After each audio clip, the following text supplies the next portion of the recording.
Welcome to the Never Too Early Fantasy Football Podcast, where it is never too early for fantasy football. My name is Jeff. And I'm Alex. As always, thank you for downloading, listening, liking, and commenting on our podcast videos. Please join our community by subscribing to us on the socials. Our handle on all platforms is at N2E Fantasy. We are also available on all major podcasting apps by searching N2E Fantasy. Alex, what do we have on today's show? On this episode of the Never Too Early Fantasy Football Podcast, we will be releasing our top 24 Dynasty rookie rankings. But first, here's the latest news. Man, there's a lot of it. It feels like it all trickled down over the last week or so, but the NFL and the NFL Refs Association agreed on a new 7-year deal that will include a bench of replacement officials for underperforming officials. Alex, what do you think of the agreement here? It means no replacement refs, so I'm fine with that. Are they still going to use the in-office replay assistant? They should. They should. If they do that, then I'm on board. But it's better than replacement refs. Yeah, absolutely. And I'm glad they were able to get it done and they didn't go right up to the wire, which these negotiations typically do. And we have a couple of franchise tag updates as well. George Pickens officially signs his franchise tag, as does the Falcons tight end Kyle Pitts. So they are locked in for sure, guaranteed that 1-year deal. But I don't think Pickens is going to get that long-term deal. Pitts is a little less clear on that, but it doesn't seem like it's heading that way. Do you believe that these guys will be on the 1-year franchise tag come the season begin? I think both of them will remain on the tag. I think the Pitts is a prove it that he can make it work with Stefanski. But if he does, I think Pitts will be paid. I don't think Dallas wants to pay Pickens. They've made it pretty clear they don't want to tie up the salary with only like a handful of players. So I think they are hoping to have him have a good year, tag him again, and then trade him next year, is what it sounds like. But I'd be shocked if they gave him a big contract. Yeah, and if he actually proves himself and doesn't disappear for stretches, want to put it as nice as possible, then perhaps they'll revisit the extension. But a guy who did get an extension was Breece Hall. They ripped up the franchise tag and they gave him a 3-year deal. That makes him, I think, the third highest paid back in the league. So what do you think about Breece Hall sticking with the Jets here for a long period of time? Well, his situation is stable. I just don't know if I like it. I don't like the head coach or the offensive coordinator, but if next year they get a competent coach and coaching staff, it could be a sneaky good thing for Breece Hall, because this offseason they've added a whole bunch of speed and weapons. So if they get a quarterback and they get a coaching staff, then Breece Hall could still be quite productive. I don't know how I feel about it with the Jets. I think he's not a first or second round pick anymore. I think he's in redraft more like a third or fourth rounder these days. Maybe bottom RB1, top RB2s. Yeah, I don't disagree there. I think he's RB2 for me. But in the kickers are people 2 section here, we have the Steelers extending kicker Chris Boswell with a 4-year deal. And we have the Packers releasing kicker Brandon McManus after they drafted Trace Mack in this year's draft. So what do you think of these 2 kicking moves? Boswell is the Steelers' best offensive player, so that checks out. And McManus is no longer the McMahon anymore. Absolutely, and he's probably a guy that will be on emergency lists as the season goes on. So think like Matt Prater last year, stuff like that, where Tyler Bass was out for the year and Matt Prater filled in pretty swimmingly. So that is the my Packers thought. also signed one of your favorite backup quarterbacks, Tyrod Taylor to back up Jordan Love. Tyrod technically ended the Bills' drought about the year before they drafted Josh Allen. So, yeah, he is one of my favorite backup quarterbacks, but he is a journeyman backup quarterback. He's played for the Browns, the Bills, the Jets, multiple other teams that I can't even think of right now. And now Wasn't he on the Chargers too? Didn't he get his lung punctured, and that's why Justin Herbert got his first start? Yep. That's how you knew Justin Herbert was legit, because that was a game that he was not supposed to start. And therefore, he was thrown into it last second and able to throw pretty well against the Chiefs, who were very dominant at that time. So it's kind of how I knew Herbert was the real deal. All right. So we have a couple big veteran signings next here, and the Vikings find their third wide receiver and former 49er wide receiver, Juwan Jennings. So that should solidify their lineup here with the three receivers of being Jefferson, Addison, and Jennings, which Jennings doesn't really fit their name scheme, like with Hawkinson, Addison, Jefferson. But I digress. And then the Chargers also fill their second tight end with former Browns tight end David Njoku. So what do you think of these two moves here after the draft? Jennings makes a whole lot of sense for the Vikings. He's familiar with that kind of offense. I think he's actually might be the wide receiver too for them. Addison's constantly in trouble, not very mature. He's more of a deep threat. Jennings can kind of overlap with what JJ does, so he gives two intermediate and short yardage guys, reliable catchers for Kyler Murray to throw the ball to, as well as I still think Hawkinson. This has got to be the final prove it for Hawkinson, because Kyler Murray does like throwing to tight ends. So those three guys should be the dominant forces on this offense. I don't know if we can rely on Addison, so I'd much rather have Juwan Jennings than Addison in redrafts this year. That is very fair. For Njoku, it kills Gadsden's value, I think. For a year, for a season, it really cuts into it heavily because they overlap skill sets. And they already got Kohler, which I'm surprised that they got another tight end after they already got Kohler as well. It tells me they want to run 13, 12, and 13. That makes sense. A lot of teams are running that to try to keep the ball moving, but I think you'll see a lot of two tight end sets, and they'll both get their fair share of receiving targets. Well, also, I mean, with who they already have on their team, it's going to be limiting towards the wide receivers that they have. So now it's going to be McConkey and another wide receiver with multiple tight ends. Which is the other wide receiver going to be? Is it going to be Quentin Johnston? Is it going to be Brennan Thompson, who's the rookie? Nope. Is it going to be the wide receiver they took last year, Ray Harris? So it's going to be interesting how it plays out. I believe it'll be Johnston. So we will see, though.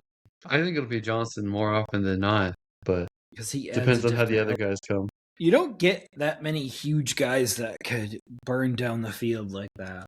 A guy that I've been playing with in Madden is Thornton from the Raiders, and he's kind of built similarly to that. So you don't get those 6'2", 6'3", 6'4" fast guys that can burn very often. All right. Yeah, but you also need to be able to catch the ball in contact, and that's something he still struggles with. He made some improvements this last year, but absolutely, right. Hopefully Thornton takes a step forward too this year. I would like to see that. But finally, the schedule release is May 18th, and we will have our first run of the standings next week. So we're trying to give ourselves a little bit of time to get some well thought out standings, but we should have the 7 playoff teams from each conference next week and what the records will look like. So stay tuned for that. And this week we are doing the top 24 Dynasty rookies, as Alex said at the top of the show, for 2026. So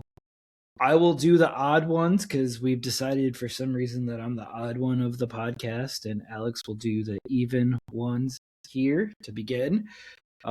And my first pick in all drafts will be Jeremiah Love. Sorry for the suspense. That's why you wanted to be odd. You wanted the easiest one that you could be most right about, first. Well, I'm going to go completely different from you.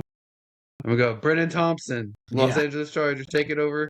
Quentin Johnston's role. No, just kidding. I'm also going Jeremiah Love as well. This is the best dynasty asset out of this whole group, potentially. Don't like his year one, though. Yeah, his year one will be interesting. I do expect one or two of those guys to be cut or injured before the season begins, so that could shake out a little bit of that backfield. All right, who's your number two? My number two is Carnell Tate, who's now with the Tennessee Titans. He's the number one wide receiver selected to make Cam Ward's life a little bit easier. I don't think Cam Ward gets the appreciation from people that he should get, considering the fact he's the former number one overall pick. He was a very talented prospect, and he went to one of the worst teams in the league with a coach that had no idea what he's doing. Now he has Saleh as his head coach, and he has Dable as his offensive coordinator. And they added a premier weapon. It's not to Jamar Chase caliber prospect, but he is, to me, a bona fide number one for a team. So Carnell Tate for me.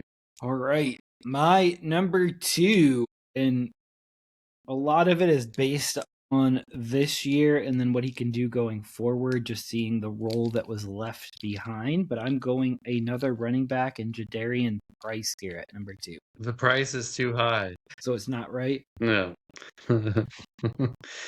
Are you putting him up there because you believe he's that talented, or is it because he goes to the Seahawks and has first round capital? What's driving you to put him higher than most have him? So Seahawks lost a lot in the offseason, and they prioritized a running back in the first round. So that's one of the reasons why. We don't know what Charbonnet is going to be this year, and we know what role that Walker had even with Charbonnet in the lineup. So is Charbonnet going to be someone that could come back, or is he going to be someone that gets soft tissue injuries because of the ACL the following year? So there's a lot of things in the air, and Charbonnet is going to be up for a contract, I think, after this year too. Yeah, I like Charbonnet, but he's had a couple injuries that have slowed him down. This one's going to eat into his season. The other running backs aren't to the same caliber as Jadarian Price. I do think there is an upper limit on Price where I don't think he's a very he's not like an elite running back. He has limitations, but he's the best running back on Seattle. He's probably going to earn the workhorse role, and that's very valuable. But I don't know if it'll be a long-term thing or if it's for the now, you know? Absolutely.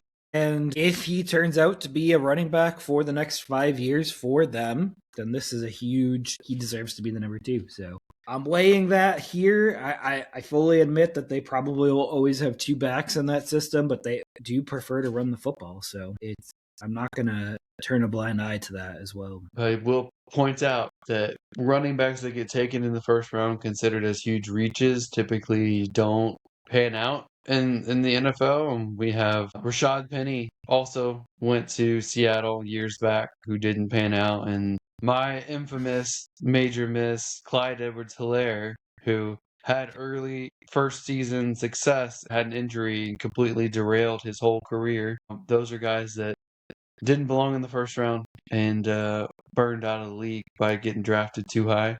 Could Price buck the trend here? I don't know. Maybe. We will see. But we'll hop over to my number three here, and it's a wide receiver, and it's wide receiver Jordan Tyson for New Orleans. So what do you think about him above Carnell Tate for me? Well, I could understand why someone is tantalized with Jordan Tyson over Carnell Tate. He's got more athletic explosiveness to him and has some excitement to his game. Carnell Tate is consistently reliable, which can sometimes seem boring, but he wins on 50-50 balls and he doesn't get injured. And Jordan Tyson is not a model of health. which is why I have him at my number 3, but below Carnell Tate. That's pretty cool to know that we have the same one in the same area. Who is your number 4? I have Makai Lemon here now in Philadelphia. I like the talent. I don't necessarily like the landing spot at the moment because we don't know what the offense is going to be like. We don't know if Jalen Hurts is going to be the quarterback beyond this year. We don't know for sure if A.J. Brown is leaving or staying. We assume he's leaving. So there's a lot of muddy in the water for him. But we do know that they want to target the middle and force Jalen Hurts to actually utilize the middle. So we'll see if that happens. I do want to buy on the long-term value with Makai because we're going for Dynasty. We want someone who eventually pays off hugely for us, and Makai is someone who might not do it year one, but will eventually return the dividends. Yeah, I agree with that. And I fully expect there to be some resolution with their wide receiver core in the next 3 weeks. So, right after June 1st, we should see some movement with them. All right, my number 4 is Carnell Tate. So, we are in the same ballpark, but I probably will end up with 0 shares of Carnell Tate this year unless people love the running backs higher. And so that makes me hop over to my number 5, which is your number 4, Makai Lemon. Even if he's the number 1 or number 2 there, because he'll probably be behind Devonta Smith, I don't see him moving up any further than number 5 from my list for that reason still, because I just think so highly of the guys above him still. So my number 5 is Jadarian Price. So we have the same top 5. We'll probably have the same number 6. Maybe. We'll see. perhaps.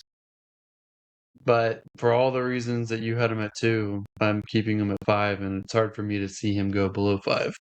Absolutely. Oh, he probably will go higher just because of his position in draft. So I considered having him at 4 over Makai just because of, where he went and his situation. Absolutely. And you could tell that the Eagles really wanted Lemon because they were willing to trade with their hated rival, the Dallas Cowboys, to get it done. So, I mean, that's a pretty big move. I mean, that's not being talked about enough that the Eagles and the Cowboys don't like each other very much. And here we are, they're making a trade. While sniping their in-state rival, the Pittsburgh Steelers, too. Absolutely. I'm not sure which quarterback situation would have been better for Lemon, though, to be honest. That's saying something. Patrick Mahomes, Matt Stafford. No, I'm saying between the Eagles and the Steelers. I don't know which quarterback situation is better for him. I mean, Eagles are at least a winning franchise of late. Like, Steelers are just mediocre and somehow make it despite having a terribly constructed team. Yeah. No, I was just saying that, like, I don't believe Hurts can get anyone the ball consistently right now. Well, he was an MVP and was awesome just a couple years ago. Last year, he was brutal. But, they have McKee. They need to put McKee in. Rumor has it they traded for Dalton because they were a little concerned about McKee. So Dalton's not going to be the third string quarterback. No, what's the other guy? It's not McKee. What's the other guy? They have a lot of good quarterbacks. They're deep at quarterback. What's their primary backup now? Isn't it Tanner McKee? No, it's somebody else. Did they draft a quarterback too, or am I? I'm pretty sure they did. Misremembering. No, it is. It's still Tanner McKee. Yeah, rumor has it last year he scared them a little bit, so they traded for Andy Dalton. Yeah, and they also drafted Cole Payton, who would be a long-term development to, ironically, go the Jalen Hurts route and take over. Yeah, I don't think they want to relive that again, especially even with a lefty. All right, who's your number 6? My number 6 is KC Concepcion with Really? Cleveland. I mean, he's, I would assume, immediately the wide receiver 1 there, so you have to take that into consideration. He's better than Jerry Jeudy, who I think may not even make it to the regular season with a roster bonus on its way. We'll see. I don't like the quarterback situation. I don't like the team situation, but he will be a starter, and he does provide yards after the catch ability. So eventually he'll win out. But I like my top five. I think there's a point to almost anyone after five is replaceable, where you can go blocks of 1 to 5, 6 to 9, and then everyone after 9 is replaceable, in my opinion. But Casey Concepcion. All right. I went tight end Kenyan Sadiq at number 6. So he was the safest one that I could find there. And I assume that he takes over as tight end 1 right off of the get-go. And he has all the tools of a wide receiver, so he should be able to catch balls and garner some amount of targets. I'll let you comment here on Sadiq before I go over to my number 7, which will be the first shock. He might have been my number 6, but he went to the Jets. So that lowered him a few spots for me. If he went somewhere else, it would have been higher because I have concerns about his college production and whether or not he can actually play the tight end position. He's athletic as heck, but I'm not sure how good of a tight end and how good of a catcher he is. That's completely fair. And I don't expect the situation to last forever. And they do have that rookie quarterback who they are believing to open the season as the number 2 quarterback. I think it's Aller. Could be wrong on that. Who's your Alar is with the Steelers. Klubnik is with the Jets. Klubnik, yep. I always confuse those two even at the combine because they're relatively similar. Insert generic quarterback 1. I like Klubnik. I know the entire team on Syracuse, offense and defense, had a down year in 2025. I think he could be good. I'm not sure the Jets are the place that he could be good, but they are one of the teams that need competition. So we'll see if he can eventually beat out Geno. Absolutely. I think that's one of the easiest things to do in the entire NFL these days. But O'Connell couldn't do it last year. But my number 7, you ready for your shock? You holding on to your seat there? It's running back Emmett Johnson from Kansas City. What? Emmett Johnson? Yep. Not only do you have him in the first round, you have him at number 7. Mm-hmm. I think that might be the highest I've seen Emmett Johnson anywhere. Mm-hmm. Okay, you got to break this down, Jeff. So we saw what Charbonnet and Walker did last year. They brought in Walker. He's going to have the potential to be their Charbonnet, which is a first-round pick in rookie drafts. Also, we know Walker has a history of injury concerns. So there is a path here where he could be the running back in year 1. Again, the running back position isn't as fertile this year. There's probably 6 total running backs on my list, so he just rose up due to his position and his likely opportunity because I don't believe in Rashad Smith. So what are your thoughts there? I'm shocked. He's a prospect I liked a lot better than where he ended up getting drafted. He got drafted, I believe, in the 5th round, and I thought he'd be like a early 3rd round pick. And I do agree with your thought process that Kenneth Walker gets injured. I do think that the Chiefs utilize 2 running backs often. Andy Reid compared him to LaShawn McCoy, which is really nice signs. I don't think that Walker is going to be the lead back forever. And so they could easily transition to Johnson if he, looks better in camp at some point. So Walker is not unbeatable. Johnson would be a really nice handcuff. Yeah, I like the 2 bites at the apple this offseason too for the Chiefs. 1 in free agency, 1 in the draft. I like that approach. They had to get younger than Hunt. 7 is just way too high for me because there are other guys that I like more than him. But Right. You can make an argument starting at 10. You can make an argument for me that he could be 10. Hey, if you want him, you got to pick him higher. Go ahead with your number 7. My number 7 is Omar Cooper Jr., also with the Jets. I just really like his profile and really like him as a wide receiver. Sucks that he's on the Jets, but he is opposite of Garrett Wilson. So he will get the lesser coverage and be a quarterback's best friend, be the movement guy, the gadget guy, someone that is going to get the underneath stuff. So I like him a lot, especially in PPR leagues. Right. Yeah, I really like him too. He just needs a better quarterback with Garrett Wilson and Sadiq there. There could be a limited amount of targets coming his way in year 1, but hopefully they are better days ahead at the Jets organization. All right. My number 8 is my tight end 1, and that's Eli Stowers, as long as he's still considered a tight end in formats. With Philadelphia, he is going to have basically a year where he sits behind Goddard and learns the tight end position a little bit better. They might even move him around as a slot wide receiver. He has the college production and the athleticism to prove it. I like him a lot, and I think his long-term upside is better than Kenyon Sadiq's short-term. You probably could be right there. I do like him. He does fall a little bit later for me, but that's only because we don't know what's going to happen with Goddard long term. We don't know what's going to happen with Smith and Hurts, and there is some question marks on the Eagles' offense, even though we consider them to be in the upper tier. That needs to still be answered. So I think the Jets are a little bit closer to figuring it out because they don't have the Hurts dilemma to deal with. Like, it's a 1-year Geno, and they are free agents out there looking for the best available quarterback for them. So I think that there could be brighter quarterbacking ahead for the Jets than the Eagles. But if they select right and don't go off of Madden ratings or whatever that GM was doing that 1 year, or was that the Giants that their kid That was was doing Jets. Madden ratings? So Jets. yeah, that's what I'm saying. Exactly. All right. So my number 8 is wide receiver Casey Concepcion for Cleveland, and my number 9 is wide receiver Denzel Boston for Cleveland. So I have them back to back.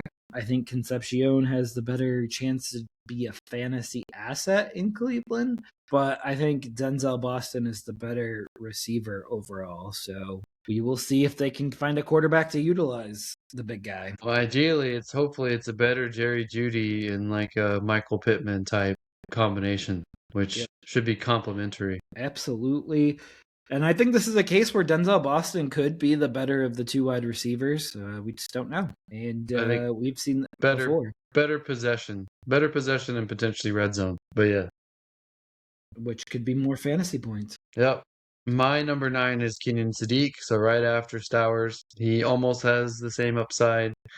He's with a worse organization, though, with even more uncertainty at quarterback and doesn't have college production. So I have to rank him lower. People want to rank him higher just because he's athletic and young. He has to prove it to me. He has to earn it. But this is like now the cliff after this spot for me. 10 through maybe 30, almost interchangeable for me. Okay. I like a bunch of these guys that we're going to talk about, though.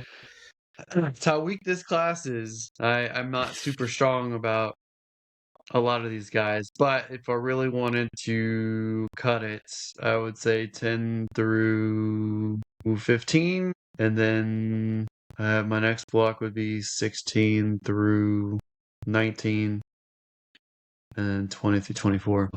I really had to nitpick, but they're all so close from here on out. All right. Who's your number 10 then? My number 10 is based on potential to actually get on the field and contribute, and that is Jonah Coleman, the running back now with Denver. J.K. Dobbins is going to be the nominal lead. He's injury prone. R.J. Harvey hasn't proven to be able to actually be a good running back, just a pass catcher. Jonah Coleman can do a little bit of pass catching, and he's like a better, younger version of J.K. Dobbins. So I could see and envision Coleman eventually getting the lead in this committee.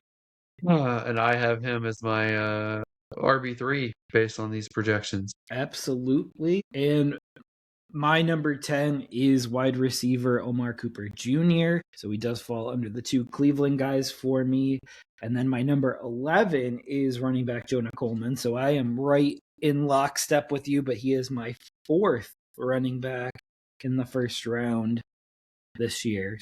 I am right there in lockstep with you. All right. My 11 is Antonio Williams with Washington, who right now is the wide receiver 2 for this team. He's very versatile. He's got the right attitude. He's got a good production. I've seen him between the 10 and 14 spot in most rankings. So I like him here. He provides a lot, and he's got Jaden Daniels, who's a better quarterback than some of these other guys have got on their teams. I like him. Absolutely. I like him as well, just not as much as you do. I see Ayuk ending up here, which kind of throws a wrinkle into it.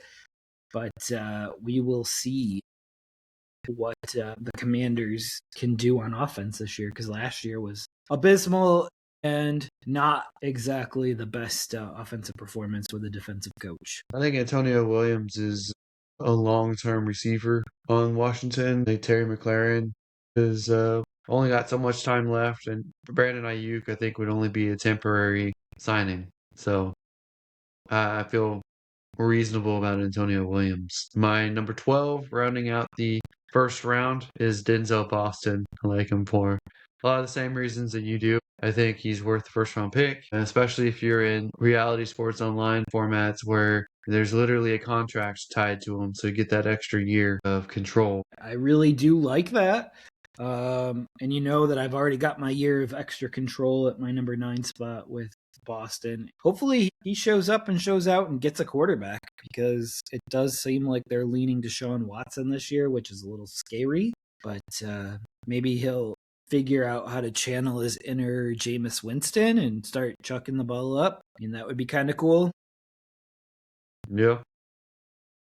Jameis Winston there would be kind of cool, actually. But my number 12 running out my first round is running back Nicholas Singleton out of Tennessee. So I have 5 running backs in the first round and 1 tight end and 6 wide receivers. I thought that with Pollard and Spears, I think Singleton is going to eventually overtake Spears, and Pollard is getting older, so he could be a lead back in a committee situation relatively quickly here. Man, you trade away Pollard, and all of a sudden you're like, it's over for Pollard after hyping him up until you're able to sell him.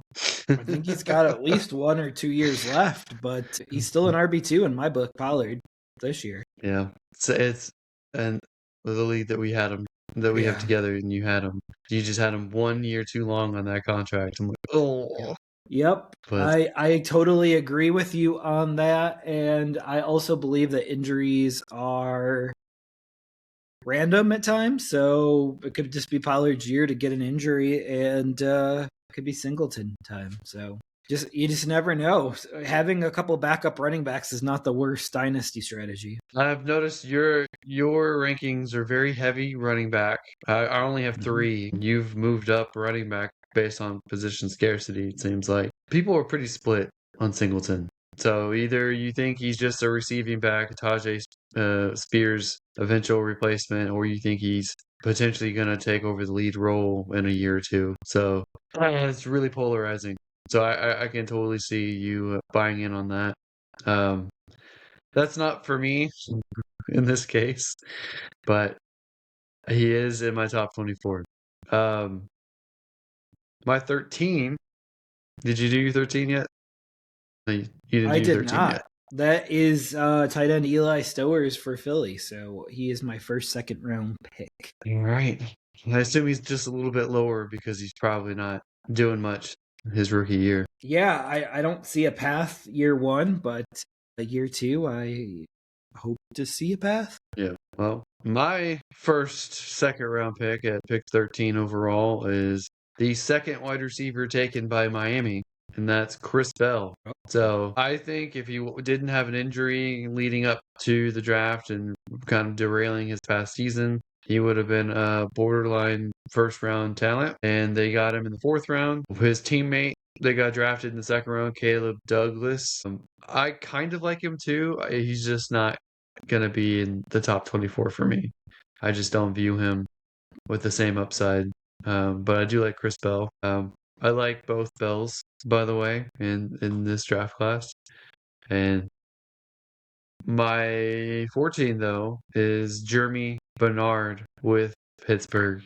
They made it clear that they were going after a slot guy, first trying to get Mekhi Lemon, and then getting Jeremy Bernard in the 2nd round after Lemon didn't work out for them. And I think with a completely different offense. Well, you and I have talked about McCarthy is going to be a much better passing offense than Arthur Smith. Bernard could be someone interesting for the long run, and he is younger than the other two wide receivers that are already there, and DK Metcalf and Michael Pittman, who they traded for this offseason. Again, I don't expect much year one, but I think eventually talent wins out and he'll contribute down the road. Agreed there. And historically, the Steelers have been pretty good at drafting wide receivers, so keep that in the back of our minds.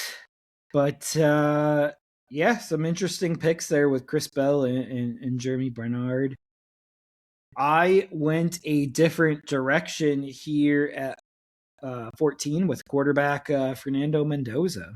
So I feel like the quarterback that is very likely to be a multi-year starter needs to be considered here at a cheaper contract, and this is the place to take him. We're doing this based off of a single quarterback league setting and like half PPR. I just don't value quarterbacks like everyone else does. I think most of them are kind of replaceable unless they offer significant starting and rushing upside or touchdown upside in Stafford's case. But Mendoza's in my top 24. He's just lower because I just can't justify him. Kind of immobile, statuesque pocket passer. He's going to be sitting for most of the year, if not the entire year, if things shake out. He only has one proven pass catcher to throw the ball to. They're likely going to lean on the run game heavily. It's hard for me to feel excited about him this year, and that kind of makes me lower him down my list. But he remains the number one quarterback out of this class and remains in the top 24. My other quarterbacks are not in the top 24. Okay, that's fair. All right. And that brings me to my number 15, and I go with wide receiver Malachi Fields here because I believe that he will be the number 2 for Jackson Dart relatively quickly. I agree with that. I just don't know what that means. You know, like he's in my top 24, and I have tinkered around with where I place him. He doesn't have the athleticism that other guys have, but he has the New York moxie, if you will, to be better than what his test numbers are. I don't have him super duper far from here, but I do have him below this, and he is my top 24, so I still like him. 15 is a different wide receiver. And this is the highest I felt comfortable trying to put Deshaun Stribling in out of San Francisco with how much they got mocked about taking him with the first pick in the second round. I think they're going to try to make him work. They're going to force feed him to prove a point. He does test well. He does look okay, and I don't have a problem with him being here. I just couldn't justify putting him in the first round. Absolutely. I mean, I like him, but he's got a lot to overcome this year because I think he'll be the 5th pass catcher week 1. Yeah. All right. My number 16, my running back 4 post NFL draft fallout and pre Dynasty rookie draft changes is Katron Allen with Washington, because I think he has a very solid chance to win the running back committee with Washington. He reminds me a lot of a David Montgomery type. He can beat out Bill Crosby Merritt, and he can beat out Rashad White. But I do have some concerns that I would have had him higher, but he looked a little out of shape his first day in camp. Not excited about that. But other guys have done the same thing and turned out just fine. Yeah, absolutely. Completely understand that. And yeah, he's a guy that people are going to forget about and they should be drafting in the top 24. But I also went Washington here, and it was wide receiver Antonio Williams, who you took at 11. So I did 5 picks later. Not really impressed with their offense as of late. So we will see what it looks like this year. But has not looked great. And then yeah, I think Antonio Williams is sneaky good though, and I think he'll surprise some people. Yeah, I don't disagree there. My 17, though, is wide receiver Ted Hurst. And I think he's on Tampa, which puts him pretty far behind in the depth chart. But I think Chris Godwin is moving on soon. And I think Jalen McMillan is passable. So it's It is. I'm banking on a few things here, but Tampa has historically been able to pick wide receivers pretty well. Yeah, I like Ted Hurst. He just missed my top 24, so he's in my honorable mentions. I think he's going to be sacrificial X, and I think he may earn the X role starting out. The new offensive coordinator, Zach Robinson, talked about his wide receiver group. He talked up Egbuka, he talked up Godwin, and he talked up Hurst. He did not even mention Jalen McMillan. So that kind of signals what the starting three might look like. And Egbuka at the Z, Godwin at slot, Hurst as a sacrificial X, probably his rookie year, and then earning more targets and looks as it goes on is what the offense is probably going to look like. So, I mean, I don't hate it. Like I said, there's a lot of guys I feel are interchangeable, and he has a lot of upside. Kind of reminds me, though, of Horton last year with Seattle. I still like him. All right. My 17 is Nick Singleton. It's kind of like my running back run right here with Tennessee. So you've already mentioned him earlier. And then my 18 is Mike Washington Jr. with Las Vegas. I really like him more as a prospect than I did post draft. He has Ashton Genty in his way, but he has no backup competition whatsoever. He's in a similar situation with Emmett Johnson that you mentioned earlier. That something happens to Genty, then he's for sure the lead back until Genty's back. Tremendous upside for a team that wants to run the ball more. And tremendous talent. They may earn a relative timeshare because they're very complementary to each other. Genty is the shake and bake, versatile, speedy back, and Mike Washington, who is not slow himself, is more of a pounder, but with tremendous speed. So very We complementary saw to that at each the other. combine. Yep. We definitely saw that. I think that was the only drill that Mike Washington Jr. ran was the 40. But yeah, Mike Washington made my honorable mention, so that's a little bit of a spoiler alert. But I really like him. The only thing I don't love is Genty seems to be more durable than Kenneth Walker. So, but as I mentioned earlier with Pollard, the running back injury wheel could land on anybody at any season. We'll see. All right, my number 18 is Zachariah Branch from Atlanta. They're going to start to need to have some wide receivers contribute other than Drake London. And I think Zachariah Branch is one of them that does that. He made my honorable mentions. He's one of the guys I toyed around with being in my top 24. I think I have him at 25, so just outside. His opportunity is there. I just don't like the style of wide receiver he is. It may work with Tua, it may not. We'll see. But he has the opportunity, and he was a day 2 talent, I believe. So it's there. He can seize it. All right. My number 19 is wide receiver Jacoby Lane from Baltimore. I'm not super big on Jacoby Lane. He's not Gotta my pick top someone 24. here. I know. He would be a round 3 guy for me. I have him 29. Okay. I think the guy they picked after him is better than him. Just like with Miami, the second receiver they picked is better. Could be the same for the Browns, too. We'll see. My number 19 is Emmett Johnson. So that whole group, Katron Allen, Nick Singleton, Mike Washington, Emmett Johnson, all kind of swappable. They're guys who could get a significant role at some point, but I ranked them by most likely to produce now. Gotcha. Absolutely. I just think Emmett Johnson might play the Lightning role. So we'll see, though. I love Emmett Johnson. Him and Mike Washington are two of my favorite running backs in this class, and I just don't like that they have guys in front of them. I wish they went somewhere else where they had a quicker path, but they easily can be in a committee and contribute. My number 20 is Skylar Bell, who you may want to update the last name of in your honorable mentions. I already did. Just haven't saved it yet. I like him almost as much as I like Chris Bell at 13 because he has a chance to earn a starting role eventually with Buffalo, but with one of the best, if not the best quarterback in the NFL in Josh Allen. He has overlapping skill sets with the DJ Moore who they traded for and with Shakir, but that's kind of to his benefit. He could be the eventual Shakir replacement, or if DJ Moore doesn't work out, he can immediately step in that role. I like him. I think he's underrated. What think you? Absolutely. Yeah, I made a few edits after that. So yeah, Skylar Bell's last name was one of them that I made. So you'll be quite shocked here when you hear it. You don't have the latest version of my list open, thank goodness, because you'll have some surprises coming up then. But my number 20 is Elijah Sarrett.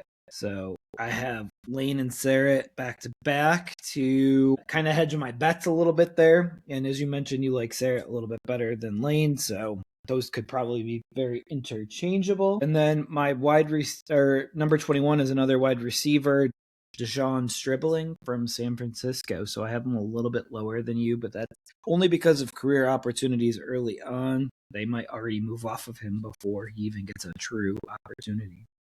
I don't know. It's what Mike Evans, Christian Kirk, and Pearsall are in front of him. And Kirk is a short term. Mike Evans is a hammy away from retirement, and Pearsall hasn't really proven everything yet because he hasn't stayed healthy. Granted, his first injury was a gunshot wound, so can't really hold that against him. Absolutely. Don't want to hold that against him. Yeah. All right. My number 21 is Malachi Fields, who you had earlier.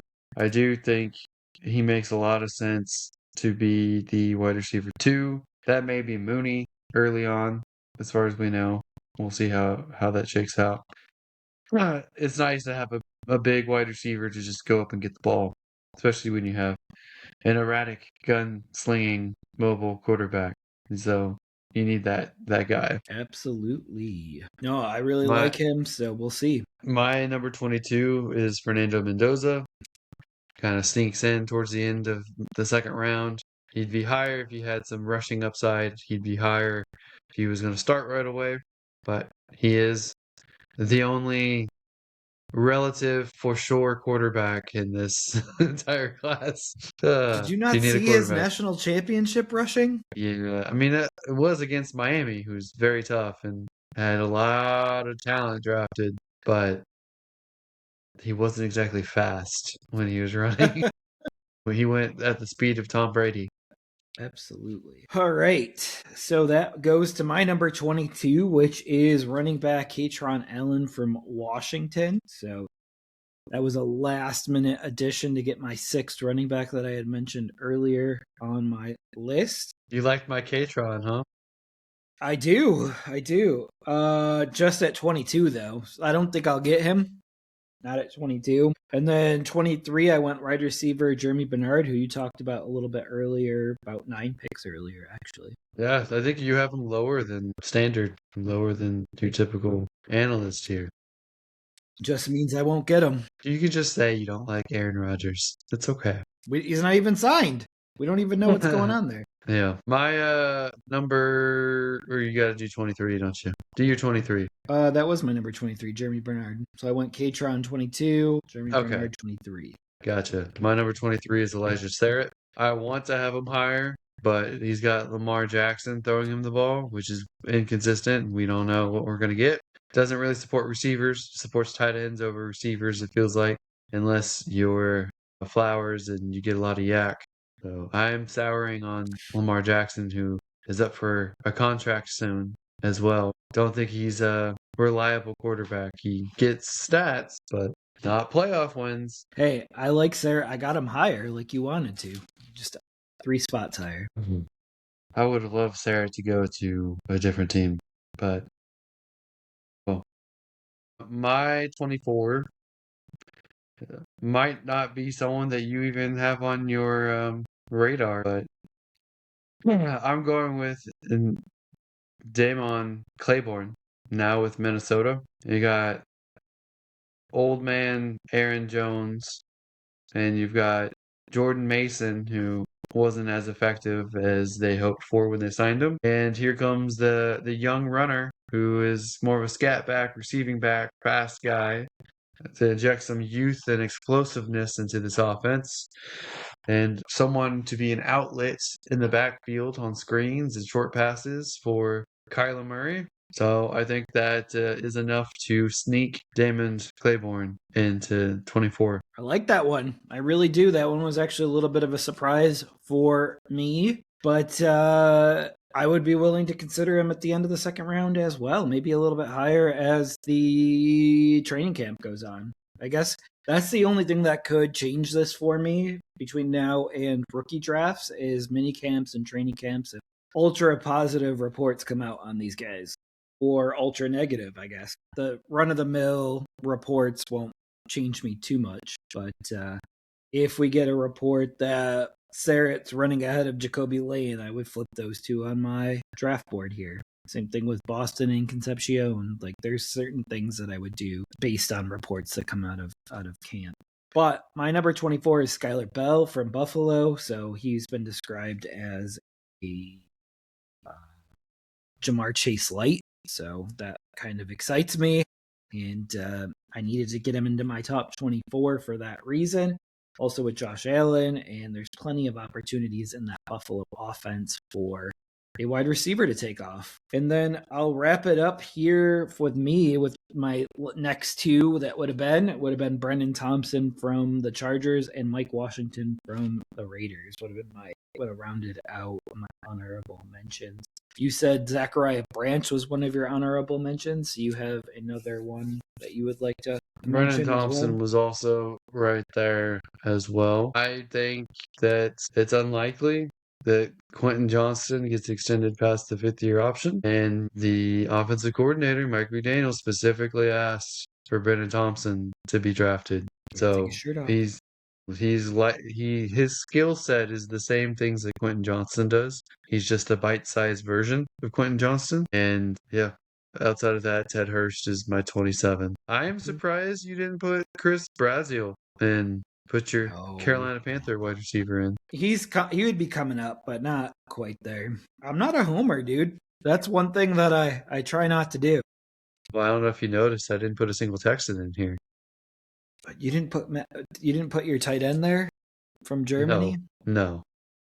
If they took who I wanted them to take, which was Roush, I'd put Roush in my top 24, but do not like who they took. Absolutely. Well, next week is our schedule release, and I will let you close it up. All right. Well, that does it for this episode of the Never Too Early Fantasy Football Podcast. Thank you all for downloading or listening to this episode, and please don't forget to like and subscribe. Please leave us a comment and share the show. Every little bit helps. You can find us on all podcasting apps by searching N2E Fantasy and with our handle at N2E Fantasy on all social media platforms. Please join our community and give us a follow. Until next time, take care of yourselves. And remember, it's truly never too early for fantasy football. Thank you again. Bye, everybody.